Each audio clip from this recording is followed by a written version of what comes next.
What's up, everybody? Welcome to Kicking It Onside Super Bowl recap. I know it's been a couple of weeks. I have not been feeling well. Plus, I've been doing other things, trying to looking at houses and such. So the show might be like every other week until I settle down. We get settled down, and we'll find out. We're looking at more houses on Thursday, and we'll let y'all know. We'll keep y'all updated. So tonight is pretty much, we're just going to recap the Super Bowl.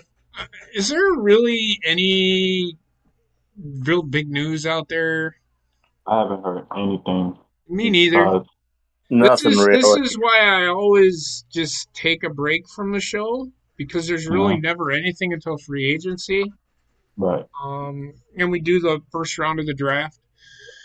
Mm-hmm. So, I mean, I'm going to try. I know that Cody put some things in there like free agent stuff. Yeah. I mean, we can talk about where everybody thinks some of the big name free agents are going to go. We'll do that here a little bit. But the show is basically going to be based around the recap of the Super Bowl. Mm-hmm. So let's get going. So let me pull up the GIF, even though you already seen them. Mm-hmm. As you can see from the that GIF, you know who won. And as you can see from the GIF, you know who lost. What did I tell everybody? Yep. Now, I will give credit where credit is due. The Bengals did a little bit of enough to stay in it. I will, however, say this. Odell Beckham Jr. going down almost hurt Los Angeles in this game. And then Cooper Kupp. It was Cooper Kupp time. Because that's what I said. I said the reason why the Rams struggled in this game is because Odell Beckham Jr. went down. The second quarter, I believe it was. Yep, he Second or went first. down in the Yeah. second quarter, right towards the half. Yeah. And it was on no contact, and he apparently had torn his ACL again.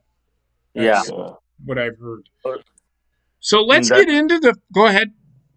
You could tell right away that it was something bad like that Right. because Well, when we get to Yeah. that point in the game, we'll talk about it. yeah, So the first quarter was, what was the score at the end of the first quarter? Like 3-0, nothing. I can't remember. I can't either. It might have been 7-0. Hold on, let me look. It was 7-3.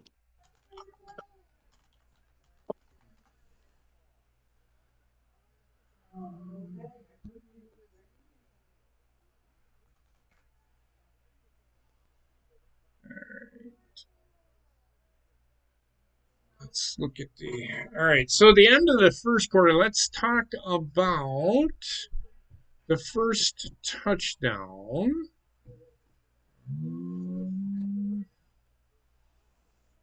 Who did score the first touchdown? I know the Rams did, but Odell. Yeah, it was Odell. okay, so Odell Beckham Jr. scored the first touchdown, and he had 2 catches for 52 yards in this game. He had 1 touchdown.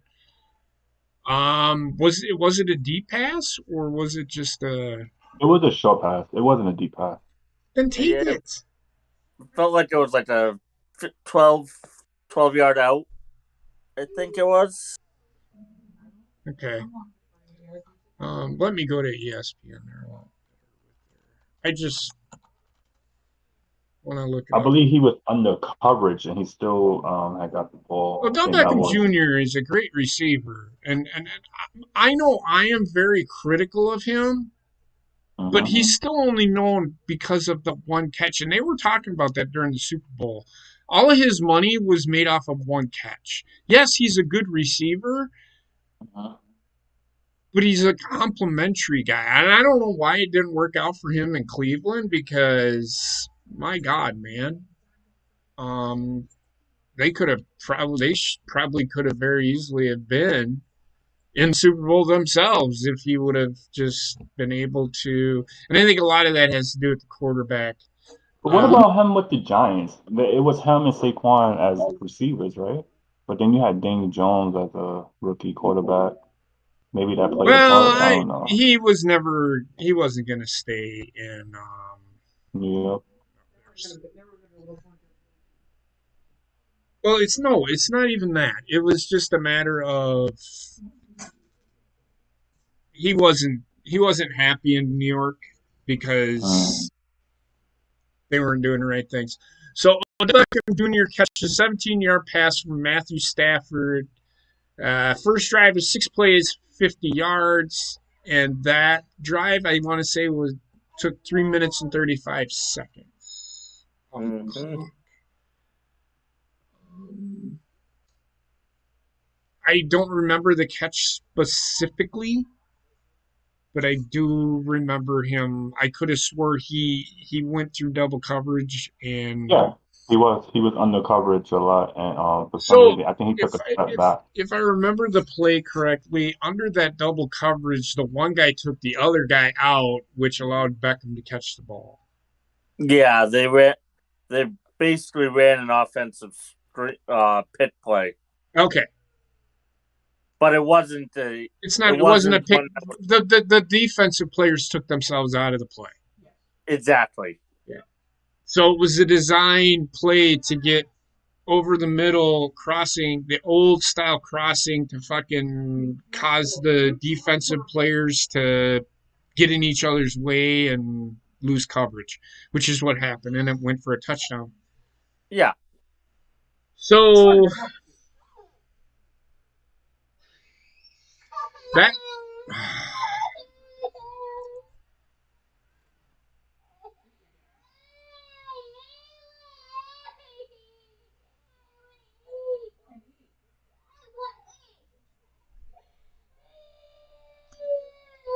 sorry guys. Give me a second.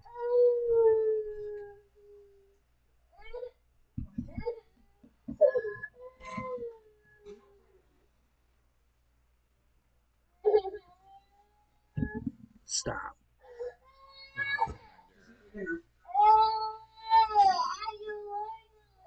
That was the Go that ahead was and after talk. kickoff, right? Yeah, the 3 minutes touchdown. Yeah, kickoff. They ran it, and then how many plays was that? One play, two plays?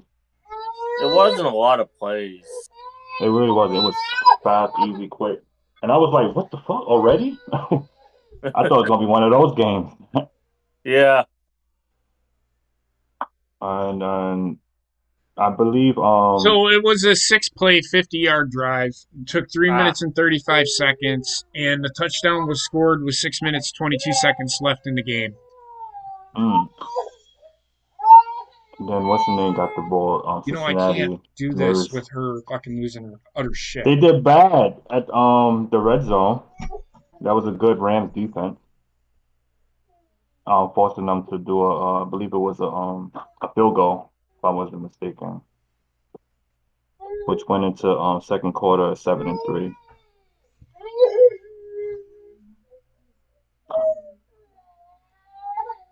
Wendy, But I like the Super Bowl. It was it was a defensive Super Bowl. It mhm. wasn't highly in offense and wasn't It a high was. scoring. Huh? It wasn't a. It wasn't a track meet. Yeah, it was cool.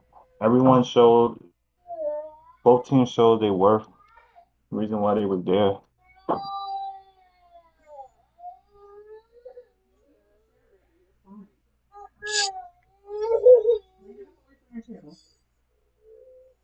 This season coming up, I'm intrigued. Everyone should be keep coming going, guys. back. She won't stop. Sorry. Everyone should be coming back out of injuries. Some people will probably still be injured because I there's don't a know lot of. how long Beckham will be out though, because ACLs can take 6 to 9 months to heal up. But outside of that, the Rams basically don't have any draft picks though either. Hmm. Let me ask you a question. You think the Rams will defend their championship at the Super Bowl? No, No. I don't think the Rams are going to be very good next year. they don't have any draft picks for one. Well, I don't care about I'm not worried about the draft picks. They went all in to win this Super Bowl. Yes. They are in worse shape than Green Bay is with money. They actually don't have any money to spend. They are going to start losing. Aaron Donald is thinking about retiring. Yeah, I heard that too. Von Miller, he's a free agent. Jalen Ramsey signed, but they're going to be losing some of that secondary. They have a couple of young guys. Eric Weddle is going to end up retiring again. Andrew Whitworth is going to end up retiring. They have a decent young offensive line, though. I think they'll be fine. So, yeah, I'm back now. She's actually stopped. It was weird. So the Bengals get the ball, and then they score they kick a field goal with 28 seconds left to go in the first quarter. And the 6-play, 59-yard drive took 1 minute and 41 seconds off the clock. So I'm going to say this now. I think the Rams got the ball back, and then the Bengals got the ball back, and then the Bengals drove down the field and scored a touchdown. That's the way it looks to me. So at the end of the first quarter, it was 7-3. I think this quarter was a feeling out quarter. Yeah. Because these two teams did not face each other in the regular season. At least I don't think they did. I don't think they did. So they didn't face each other in the regular season. And me as a Packer fan, I'm sitting here.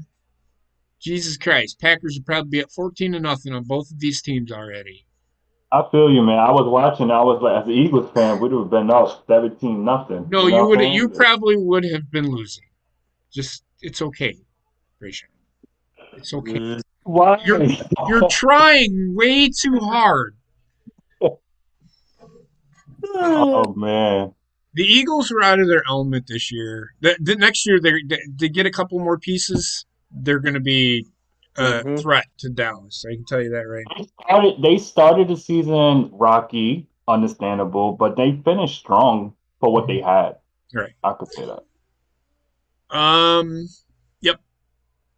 Then the second quarter happened and the Rams struck quick. 6 plays, 75-yard drive at 2 minutes 37 seconds with 12 minutes 51 seconds left on the clock in the second half. In the second quarter. They say a 2-point conversion failed, but it was a bobbled snap, so it ended up being that extra point was no good. 13-3, Los Angeles. It was back and forth again. I think this half was more of a feel-out half than it was. I mean, there wasn't too much scoring, so I'm going to give off the offenses a lot of fucking credit, or the defenses a lot of credit. Although I will give more credit to the Rams defense, except for one play, but we'll get into that when we get into the second half. Yep. The Rams were better in all three phases of this game up to this point. Again, they were feeling each other out, but the Rams were just doing a little bit more than what the Bengals were doing. I will say the Bengals hung around.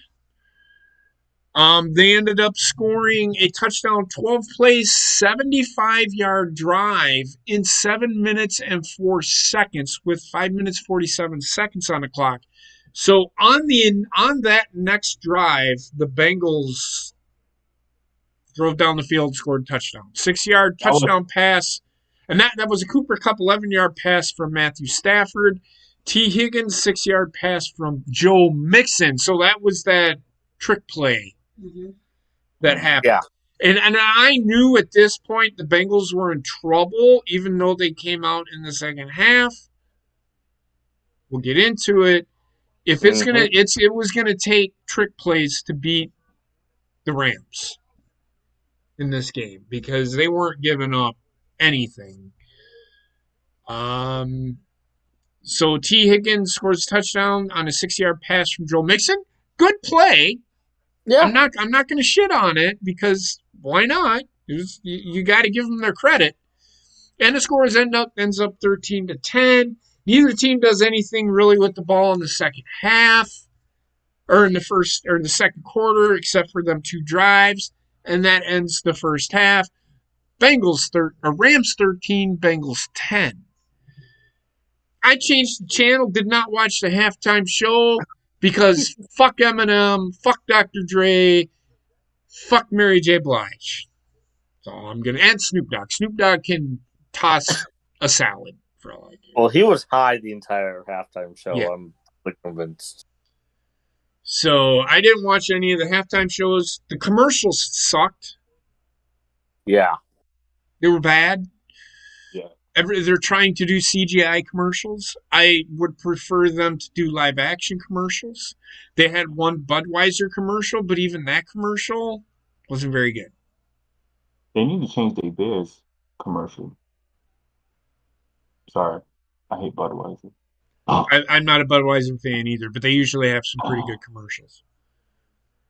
It just never made me want to drink Budweiser, but they do have some pretty cool commercials. Yeah. They Budweiser commercials usually play on the nostalgia aspect. But this one was bad.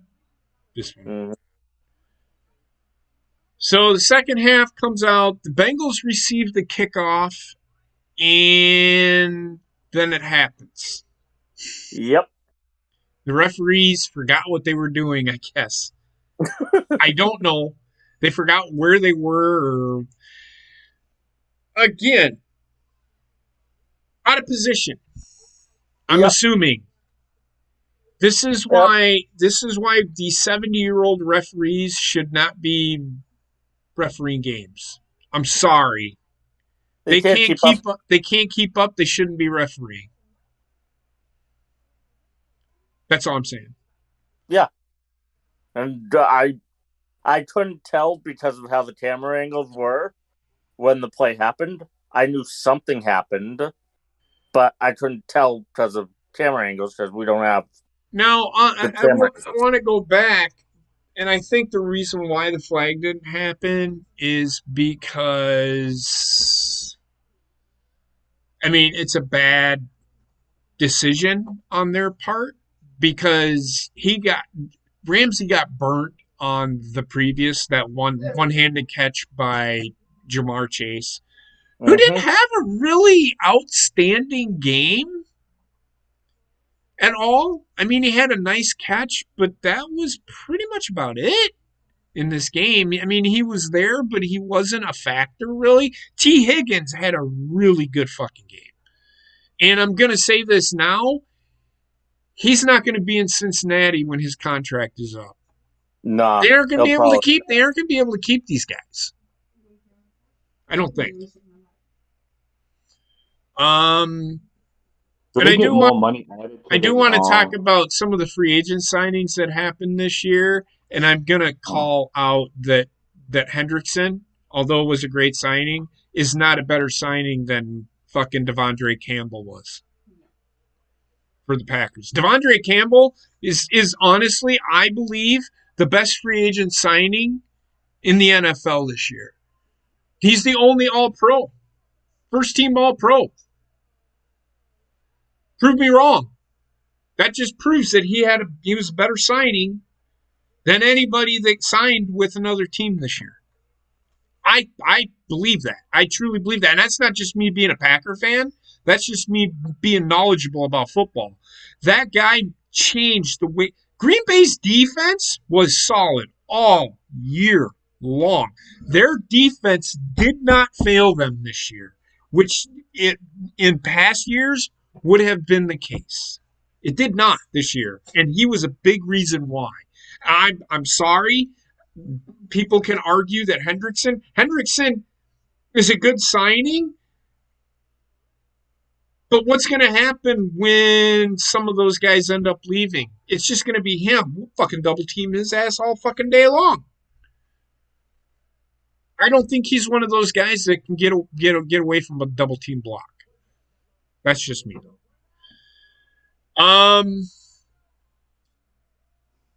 So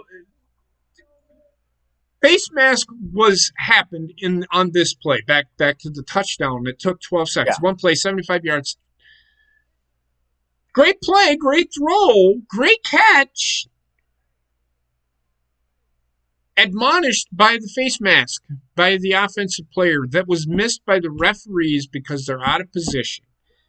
If referees can't be in position, then they shouldn't be refereeing. That's my observation, my opinion. If you don't like it, I don't fucking care. I tried explaining myself, and I know people are like, why do you even do that? Because somebody says something, well, what did he do? He face masked the guy. Well, they can't be in position all the time. Well, then get him the fuck out of there if you can't be in position. My observation, my opinion, and a lot of people on these social media sites can't take a fucking opinion. They take an opinion as somebody saying that it's fact. Fact, it was a face mask. Fact, the referee was out of position. So in my opinion, that referee should not be refereeing. Period. Bottom fucking line. I base my opinions off of fact. And if I'm wrong for basing my opinion off of fact, well then fuck me, I guess. Fucking people are so dumb. You want to pick an argument, pick the right one. Don't fucking sit there and fucking say, well, he was out of position. Then he shouldn't be there. He's in the biggest game of the fucking year. And they blow that call? Come on, man. There should be somebody down there. There should be levels. Mm-hmm. They should be deeper than the deepest man. Or at least close to it. That's just me. There's 7 of these fucking guys on the field. Come on. Right? There's 7 guys on the field, correct? Yeah, it's NFL crew is a 7-man crew. Well, I'm just going to tell you now. In baseball, they have, in the World Series, they have 6-man crews, right? Yeah, it's a 6-man crew for the World Series. Why not go 10?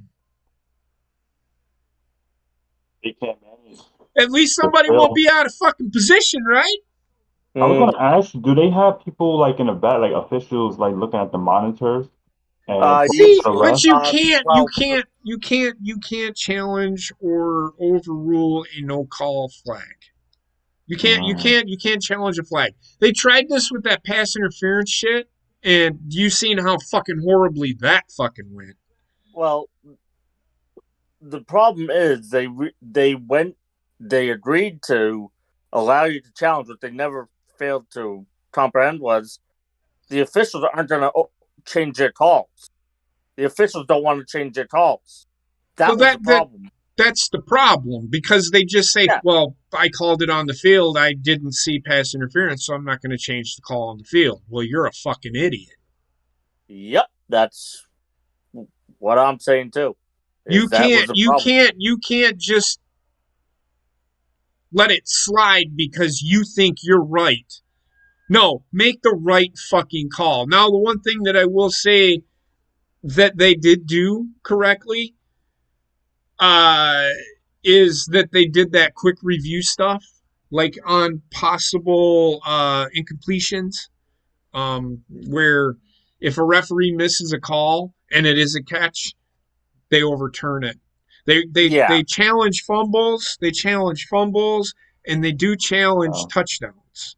Every scored play is reviewed, even a field goal. Even a field goal is reviewed. Parts of it. What? Parts of a field goal are reviewed. Right. Well, I'm just saying. Going over the pylon, the uprights is not actually reviewable, but everything else of it is. Tim, I understand that. I'm just saying that a field goal, every scoreable play is reviewable. Yeah. So I'm saying. So yeah, they missed the call here. Terrible. There's a couple of calls. I don't know if they. We'll get there. Mm-hmm. The Bengals got momentum real quick. Then the Rams got the ball back. They put together a little bit of a drive, but ended up punting. Then Evan McPherson kicked a 38-yard field goal, 8 plays, 11 yards. No, that was an interception by Matthew Stafford. Matthew Stafford threw an interception. Matthew Stafford threw 2 interceptions in this game. He's prone to do that. He's always been prone. He's a gunslinger. He's going to do that. That pass when the receiver had it in his hand and just went out his hand. Yeah, that was the second one. That was the second one? Was the deep one to the left corner of the end zone, which... Oh, the guy didn't even do nothing. He just let him... He gave up on the play. That and also basically that one amounted to it was a 3rd and 17, I think. Basically it amounted to a punt out of that one. Yeah, it could have been a touchdown. I don't know what you're talking about. I don't remember. First interception by Stafford. Oh. So McPherson ended up 8 plays, 11 yards, kicked a 38-yard field goal, and it was 20-13. Then the Rams got the ball back. There was 10 minutes, 15 seconds left in the third quarter when that happened, and it's now 20-13 Cincinnati. The Rams go 10 plays, 52 yards, kick a 41-yard field goal. That drive took 4 minutes, 17 seconds left, and there was 5 minutes, 58 seconds left to go in the third quarter. Good third quarter. This is one of the better Super Bowls that I have seen. The referees didn't except for a couple of plays, didn't really make it about themselves. They didn't have to. They actually called the plays. If there was a penalty called, like, we're going to get there. Because that's essentially the end. There's only one more scoring drive.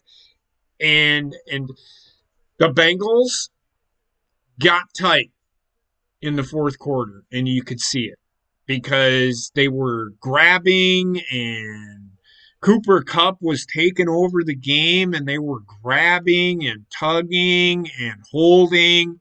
They just couldn't get out of their own way on that last fucking drive by the Rams. And it cost the Bengals. And I said the defense was going to cost the Bengals this game.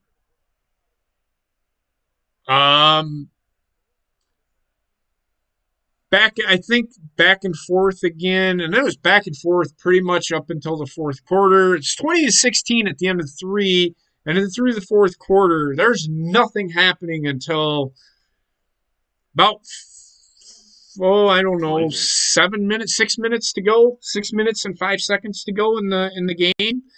And the Rams put together a 15-play, 79 yards in 4 minutes and 48 seconds, leaving 1 minute and 25 seconds on the clock.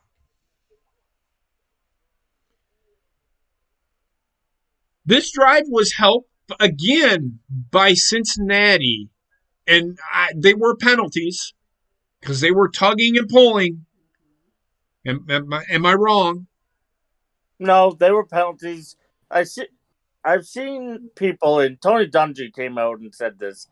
He had issues with the fact that they waited until the end of the game to start calling the penalties. Nobody was doing anything, so there was no need. Feel like they rose to the level. Sure, they could have called this or that or this, maybe this, but these were blatant. Jesus Christ. That's what I'm saying. They didn't rise to the level of a penalty until you hit the fourth quarter. These analysts, they critique the game so anally. Well, they weren't doing it all game long, so why are they doing it now? Because nobody was doing anything really. Nobody was grabbing or tugging, or sure there was a little bit, but a lot of the things, and I didn't even know that, like, there was a couple of calls. Well, you could have thrown a flag on that. Well, you could have thrown a flag on the other guy, too. They were hand fighting. What are you going to do? You can't. If they're hand fighting, just let it go. Yep. Just let it go. Now, if the defensive guy is hand fighting and he's not looking back for the ball, sure, throw the flag. Because that's pass interference. At least look back for the ball. And I didn't see that neither team was really doing that. The Bengals just got tight and started holding and tugging and they were out of position. Cooper Kupp made them look foolish. In both of his touchdowns that he had, they looked foolish. He made them look foolish. So Cooper Kupp catches a 1-yard pass from Matthew Stafford. Matt Gay kicks the extra point, 15 plays, 79 yards, 4 minutes, 48 seconds left, 1 minute, 25 seconds to go on the clock. Penalties killed Cincinnati at the end. And they were penalties. You can argue that, well, they didn't throw flags earlier because they weren't warranted. It's that simple. They weren't warranted. Now, last year, during the Green Bay and Tampa Bay game, both teams were doing the same thing and they were letting it go. The issue that I had is they threw a flag on something that wasn't any different than what they were doing. He didn't impede his progress to the ball at all. In fact, the ball touched his fucking hands. He should have caught the fucking thing, and he didn't. That's all I'm saying. So don't try to compare the two, because one was a penalty, the other one really wasn't. There wasn't a lot of tugging on jerseys. That at the end of this game, just constant Bengals tugging and grabbing and holding. It was bad. It was bad. Got to clean that stuff up. You can't make those mistakes at the end of games. The Bengals got tight and started making those mistakes. It's what happens when you have young defense. All of these guys that they picked up in free agency were not wanted by the teams that they were drafted by because they weren't very good. Cincinnati was aided by a pass rush that could get there. They have 3 really good guys on that. They're not as good as San Francisco. They're a poor man San Francisco front 4. Mm-hmm. And their defense really stepped up for them this playoff run, I felt. I will give them credit. They did step up, but they caved when it mattered most, and they caved big time.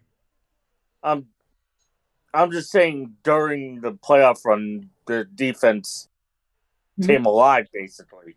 Correct. Until the end when it all of a sudden just collapsed on them.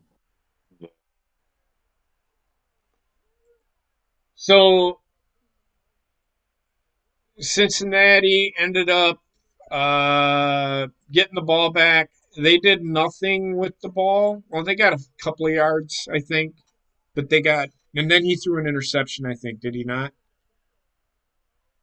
No, it was 4th and 1, and they stopped him on 4th and 1. That's right. That defense. And the one thing that I will say right now, the Rams defense did not play very smart football in the first half, especially the front. They were only bringing 3 or 4 guys. Man, they have Von Miller and Donald, Floyd. They have a pretty good pass rush. And they didn't bring a blitz. When they started bringing exotic looks at Joe Burrow, he looked lost in that game. Mm-hmm. He was overmatched. And that offensive line is god-awful terrible. I would have just come right at him the entire game. I mean, they were getting pressure on him, but Joe Burrow is a pretty good quarterback, and he was quick to get rid of the ball. He's quick release.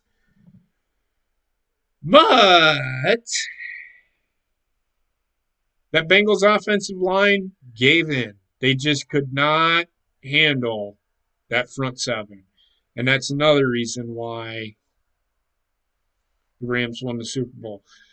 So Aaron Donald wins his first Super Bowl. Matthew Stafford finally wins the Super Bowl. He gets out of Detroit. Go figure. He gets out of fucking Detroit, and he wins a fucking Super Bowl. Should tell you a lot about the fucking front office in Detroit, right? Because the talent in Los Angeles, their defense is better, but offensively, it's no different than what Matthew Stafford has had. He gets decent coaching. Its front office is terrible. It's the front office, too. They're just terrible. That organization. Now, they got the right coach. Now they need to get that front office in line because, good God, on Friday. We'll see what they do in the draft. That's pretty much it. Any thoughts on the game, guys? Heather, any thoughts? No? Solid game. That's it. Defensively. This up there is one of the best Super Bowls I've seen. Yeah. I enjoyed it. Referees actually made the right calls in this game. Not going to lie. They actually called a good game. I still think that they should not have. They should grade teams of referees, not single guys. They need to change. Yeah, they need to change that rule. So, the top free agents, the top QB free agent out there, I don't know who's out there. as a Tom Brady's out there. he's retired. I don't know who is a top free agent right now. I was trying to just. Well, I know. So I'm not even going to talk about quarterbacks. Top free agent halfbacks or tailbacks or running backs. Leonard Fournette is one. Melvin Gordon is another. Devontae Adams. That's a receiver. I'll get there. Oh, sorry. So I don't. I mean, I see Leonard Fournette playing, maybe returning to Tampa Bay. I see Melvin Gordon signing maybe with Seattle. I don't know. They could use a running back. Wide receivers. Devontae Adams is out there. Where I'm going to ask you preliminarily, and try to be serious about this. I know what Rayshon's going to say. He's going to say the Eagles, but I don't think he's going to the Eagles because they don't need it. They have good young receivers. Where do you think Devontae Adams is going?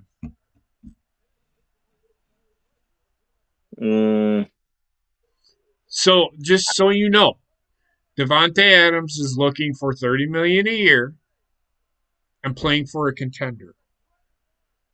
Yeah, that's the thing. Probably, if you're playing for a contender, I see him more going to the Bills, the Ravens, Bills don't need him at all. Kansas City, maybe. maybe Kansas City doesn't need him either. What about Vikings? They don't need him. Damn, what team needs him? The Jets? That's one team. That's one Jets team. need a lot of people. The Chargers. Well, no, they have Keenan Allen. Pats, maybe, but they wouldn't. I don't know.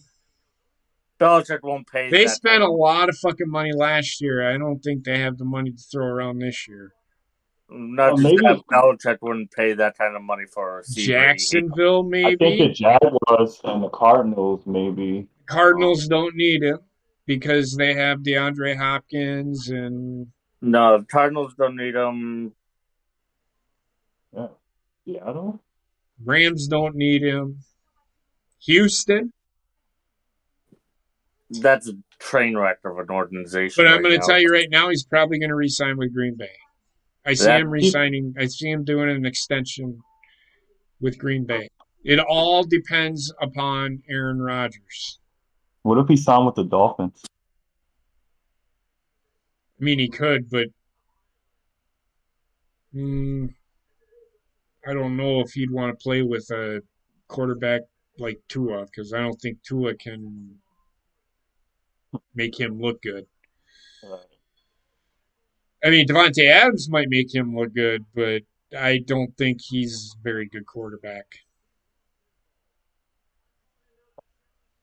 I think he's gonna. I think he's gonna end up re-signing with Green Bay. It's what it feels like, at least for one season. Well, if they do that, then they're just gonna franchise tag him. He might do well with the Bears also. The Bears or the Browns. The Bills? They don't. They don't need him. No, they have Stephon Diggs, Cole Beasley. Where is he going to fit? Yeah, no. Bills don't need him. He's Devontae Adams. He's the best receiver. And him and Cooper Kupp are the two best receivers in the game. However, Eagles, sure, but then they're not going to sign him long term because they've got good young wide receivers. So they don't really particularly need, unless they trade away all their draft picks. Which I don't see them doing that because they actually need that. No. Maybe Baltimore. They could use wide That's receiver. a destination he might go. They do need a player like him. Yeah. I just thought of that one. Yeah. That was one of my first teams I said, the Ravens. Well, let me look. Let me look. These apparently are the top. Um, and Cody sent this to us in the onside.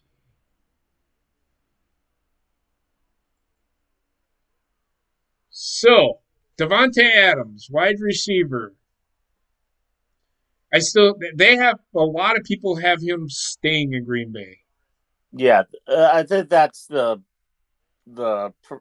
heavy favorite right now. Teron Armstead,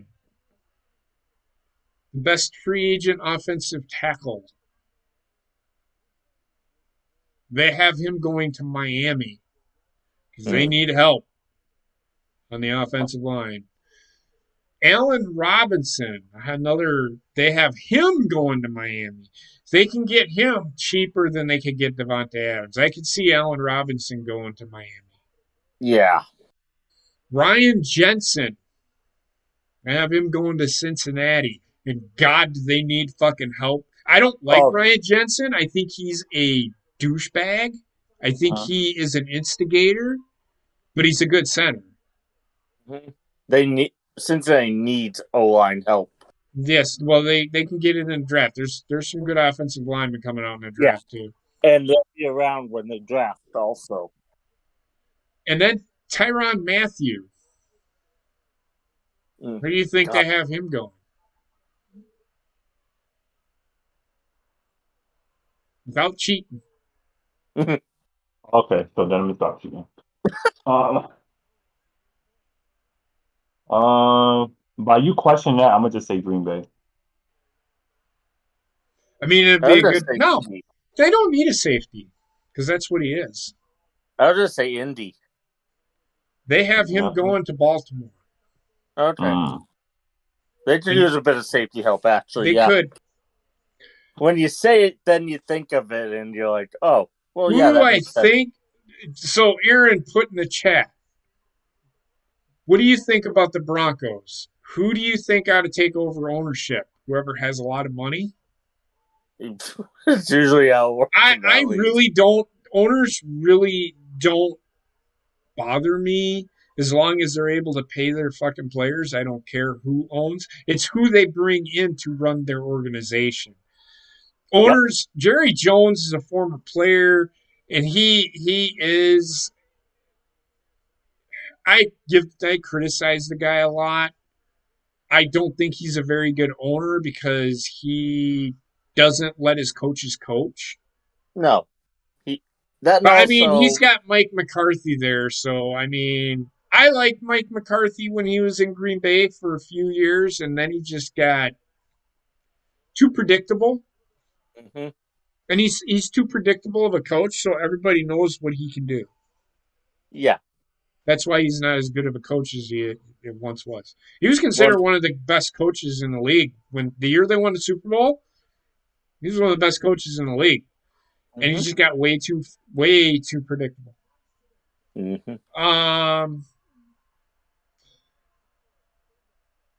I ain't giving my hopes up, but if Aaron Rodgers is willing to take a pay cut, he ain't gonna take a pay cut. So Aaron Rodgers will probably. It's looking like a lot of people are saying right now the odds are that it's minus 300 on the betting line that he's returning to Green Bay. So what Green Bay is going to do, and they're going to have to do it, is they're probably going to sign him and backload the deal. So it's cap friendly, and then void it at the end and keep restructuring it. I think he has maybe 3-4 good years left. And that fifth year, they might sign him for 5 years and backload it, and then on that fifth year, void it. Yeah. Back end, and that sounds like a lot. What are we talking about? Okay, so what I mean by backloading is they're going to put a lot of money on the back end of his contract. He's going to be the highest paid player in football. He's going to be the highest paid quarterback in the league. He's going to be higher paid than Mahomes. He deserves to be paid higher than Mahomes does. He's 2 MVPs in a row. Patrick Mahomes has never done that. Patrick Mahomes is getting money for future. Right. No, You're paying Aaron Rodgers for now. Yeah. He deserves to be the highest paid player in football. Gotcha. He's the MVP. Mm-hmm. So they're going to backload it, which is just putting more money at the end of the deal, but his per year average is going to be the same. So he's going to be making about $45 million a year per average, on average. That doesn't mean he's going to make $45 million his first year, second year, third year, fourth year. It just means his average salary is going to be $45 million a year, which is all he's looking at. He wants to be the highest paid player in football. And there's nothing wrong with that. I don't think he's ever been the highest paid player in football. He was at one time, and then fucking Patrick Mahomes that year signed that 10-year, $450 million deal, which made him the highest paid player in football. Yep. That's all I'm saying. That's all that means. Don't read too much into it. It just means they're going to backload it so it can be cap friendly. Gotcha. Okay? Yep. Okay, so don't read too much in it. They're going to do the same thing with Devontae Adams. Probably going to sign him for. Receiver? They're probably going to. Yeah, they'll sign him for 4 years and they'll backload the deal. If they re-sign Rodgers, they'll definitely re-sign Adams. Yep. And they'll probably. Well, they got Bakhtiari. They've got Aaron Jones. They'll probably be able to re-sign maybe Marquez Valdez-Scantling. So they're going to be looking at a tight end. There's nothing wrong with going out and getting one in the draft. They've actually had pretty good luck at getting tight ends in the draft. DeGuara he's gotten better, but he was injury prone the last 2 years, which hurt him. So that's where I see that going. I mean, I don't know about. I mean, I can look up a top free agent for the Eagles here. Do you want me to look that up for you? Yeah, sure. So I get all my information off of spotrac.com. That's where I get all of my information. That's where I spend most of my time when I'm playing video games. Just ask Heather. 2022 free agents. All right. So, right now, their highest rated paid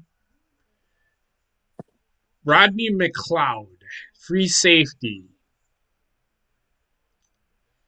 Anthony Harris, he's got a market value next to his name.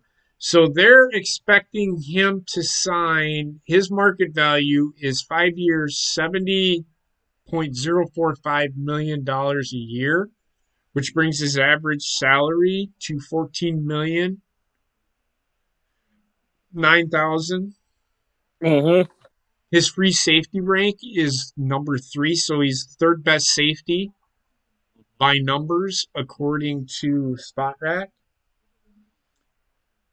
Let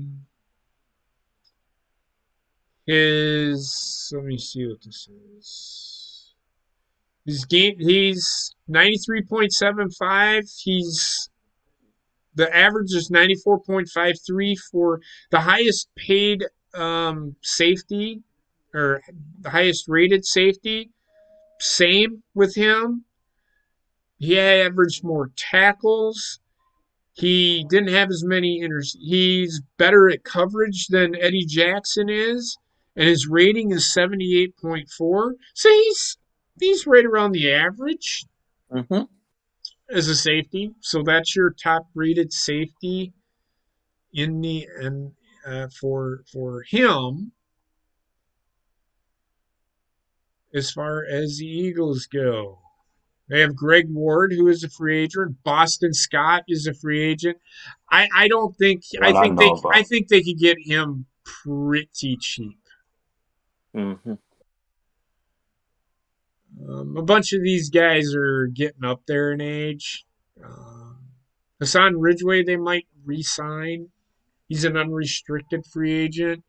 Boston Scott, Alex Singleton, Greg Ward, Jason Kroom, Jannard Avery, and Nate Herbig are all restricted free agents, which means that if the team offers them a contract, the Eagles can match it. Yeah, Yeah. I think they should re-sign Boston Scott, but then again, they have Miles Sanders and somebody else. Well, they have that one kid, so you don't want to have too many running backs. Right. No. Well, whoever picked him up, he's actually a good running back. The kid they drafted this past year.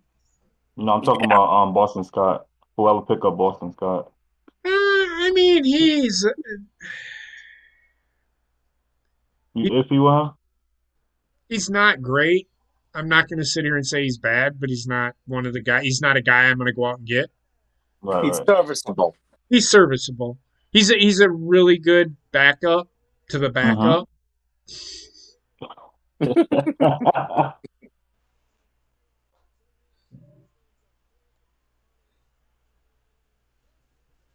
But that's about all I have. Unless you guys want the top free agents for New England, I don't know if they have that many free agents this year. Do they? Mostly it's on the defensive side. J.C. Jackson is a free agent, Do you and it think is do you think they're going to be able to re-sign him? based on the market. I don't think they'll be able to, unless they franchise them. If they franchise them, they're looking at a $17 million franchise tag for cornerbacks. Mm-hmm. But it's a slim market on the at the cornerback position this year. Top two are Jace that I've seen are Jackson and Gilmore. I'm looking for. I can't wait until free agency starts because Packer fans are just going to be honest with you. They're dumb. Well, we need to go pick up J.C. Jackson. Why the fuck do you need to Atlanta? fucking go pick up J.C. Jackson when you can fucking you just drafted a cornerback in the first fucking round? You can't fucking have every player in the fucking league. The Packer fans frustrate the shit out of me because they're like, oh, we need another weapon in Green Bay. The fuck are you smoking? Well, New England fans are just as bad, truthfully. Eagles fans too. They want to get rid of fucking Jalen Hurts. Well, I mean, I Well, don't. that's the NFL fans in general. I feel NFL every NFL fans, a lot of need more people weapons. don't like the running quarterback in the NFL. Mm-hmm.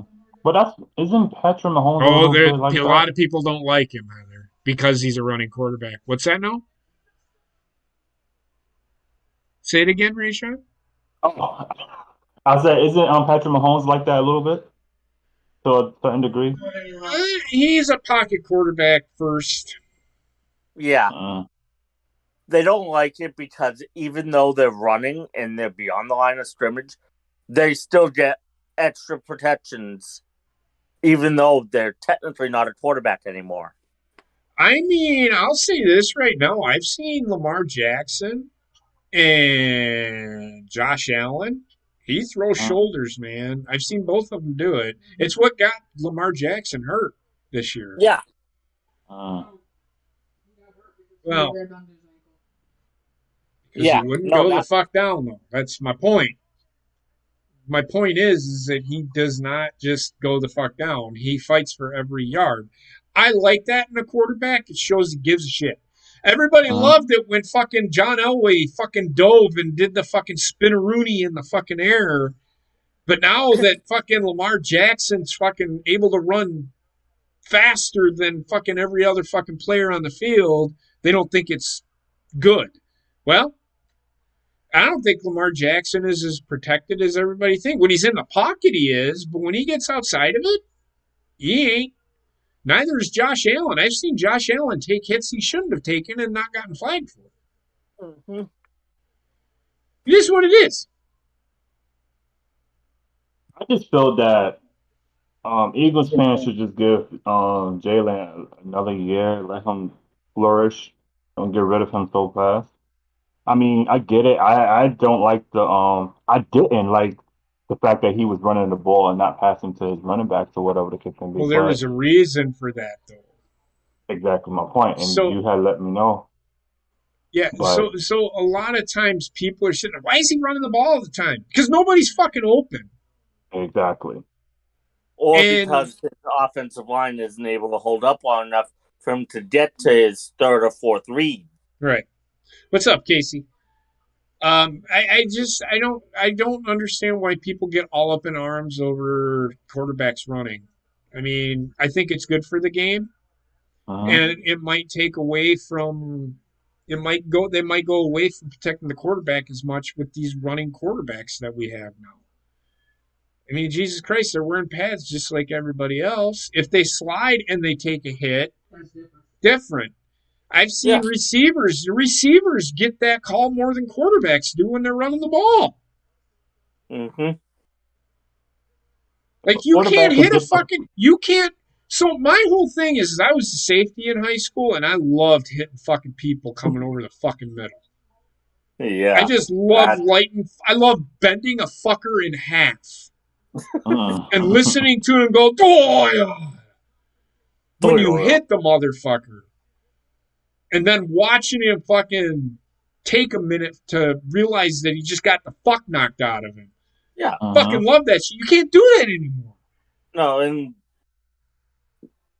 because it's defenseless fucking receiver. I got your defenseless receiver. Let me take a shit in your mouth. That's defenseless. I mean, come on, man. I mean, the NFL had to do something about it when the helmet to helmet is the problem. If somebody helmet to helmet somebody, I get it, but you don't throw a flag when a guy is coming over the fucking middle. That defensive guy, what's his job? Let him catch the fucking ball and get extra yards after the catch? Fuck that. I'm lighting that motherfucker up like a goddamn Christmas tree in the middle of fucking July. Eat a dick. I'll take that fucking fine every fucking time. You want to know why? He only gets 15 yards for it. Mm-hmm. They cancel the defense. Cancel culture. It's just, it sucks. They cancel this fucking defense. It's just annoying as fuck. They canceled it. I will take that 15-yard penalty every fucking day.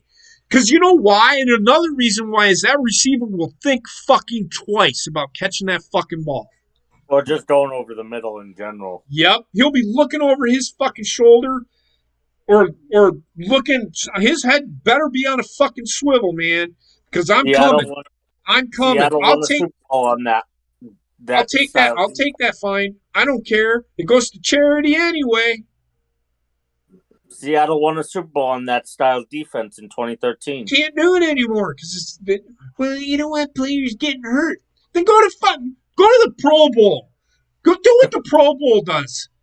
Just catch it where you catch it. You're fucking down. Like that makes no fucking sense to me.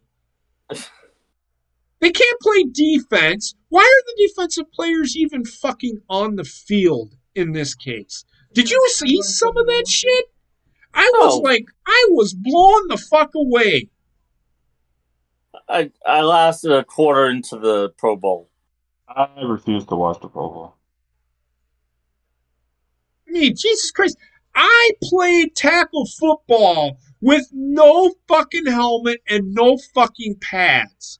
Yeah, I got a concussion doing it, but I'm not dead. I'm not paralyzed. I mean, I took some fucking shots, and I'm paying for it today because my body hurts so fucking bad.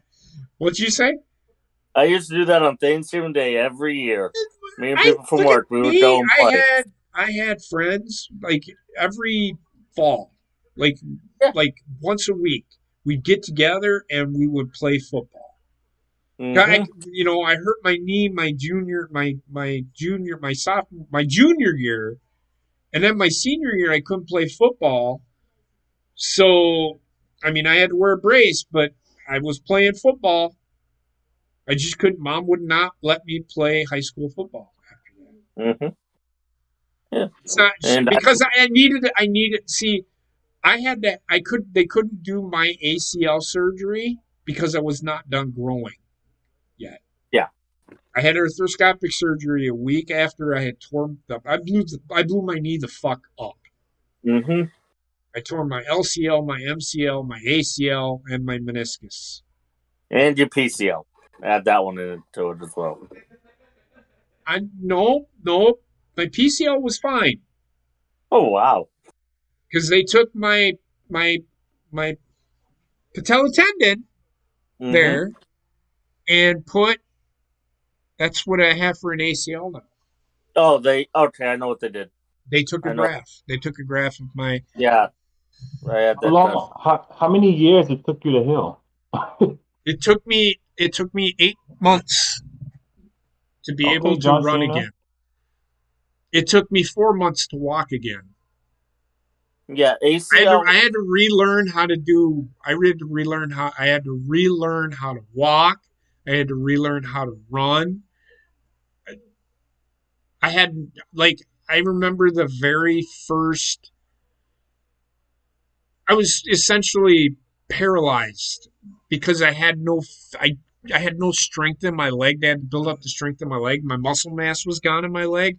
My leg, Yeah. I swear to God, was like that big around. I Yeah. had no muscle. Yeah, you have to So they had to build my uh, muscle back up so that I could PT. walk.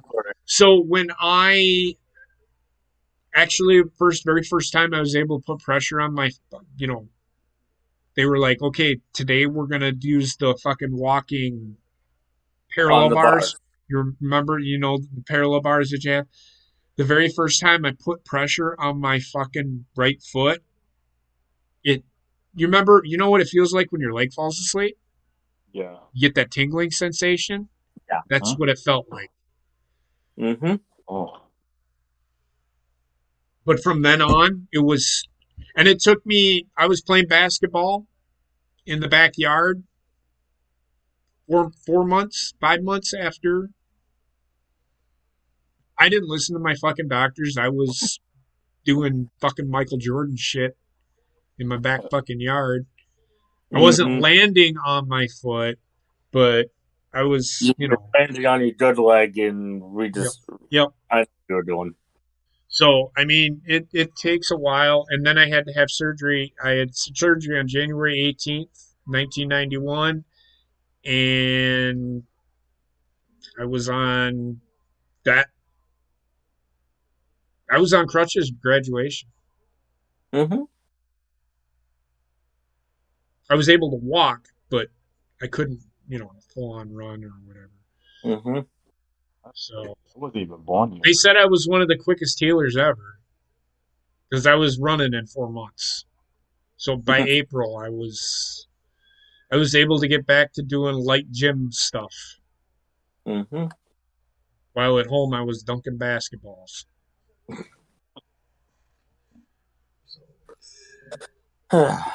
So, anything else you guys want to talk about? Is there anything? Usual stuff with, again, competition committees meeting to talk about the streamlining the taunting calls. Yet you won't fix the fact that you have these blatant pass interference and blatant offensive face masks that are not called. Mm-hmm. The other problem I have with it is, as usual, they don't have officials on these competition committees. The people who have to enforce the rules. Like we've said, and I said it, and I didn't know this. I thought taunting was a new rule.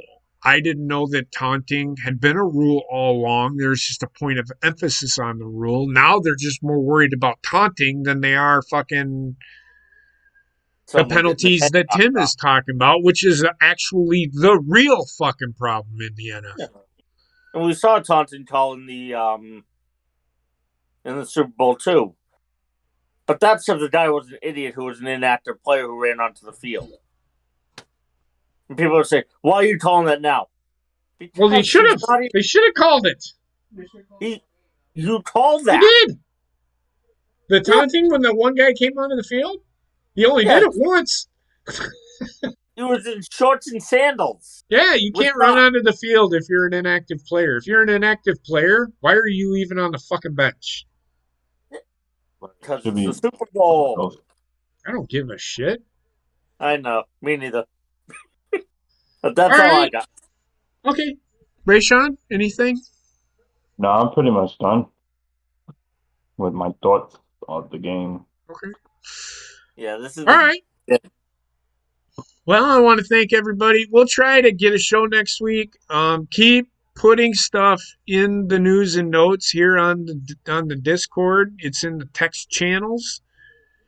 Put some news in there, and we'll look at it and we'll talk about it if it's very real newsworthy. We'll really start talking about the free agency, which starts in March, I think. Something like that, yeah. And then we'll talk about the draft coming up. I think the combine is this week, and I don't pay attention to that too much. So, not this week, but the combine is coming. I do know that. There's talk of those players still in the league too.